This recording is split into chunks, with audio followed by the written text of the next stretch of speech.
पंढरपूरमध्ये आज आषाढी एकादशी निमित्त राज्याचे मुख्यमंत्री देवेंद्र फडणवीस यांच्या हस्ते विठ्ठल रुक्मिणीची शासकीय महापूजा भक्तिमय वातावरणात संपन्न झाली। महापूजा आटोपल्यानंतर त्यांनी प्रसार माध्यमांशी संवाद साधला। यावेळी राज्यात सुरू असलेल्या विद्यार्थ्यांच्या आंदोलनाबाबत त्यांना प्रश्न विचारण्यात आला।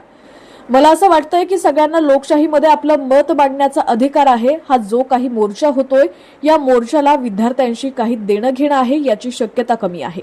राजकारणामध्ये आपली जागा पुन्हा कशी निर्मित करता येईल याकरिता हा प्रयत्न अधिक दिसतोय, पण तरी देखील माझ्या शुभेच्छा आहेत असं देवेंद्र फडणवीस म्हणालेले आहेत।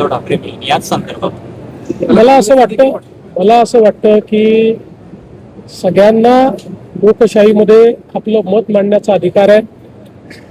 पण हा जो काही मोर्चा होतोय या मोर्चाला विद्यार्थ्यांशी काही घेणं देणं आहे याची शक्यता कमी आहे। राजकारणामध्ये आपली जागा पुन्हा कशी निर्मित करता येईल याकरता हा प्रयत्न अधिक दिसतोय, पण तरी देखील माझ्या शुभेच्छा आहेत।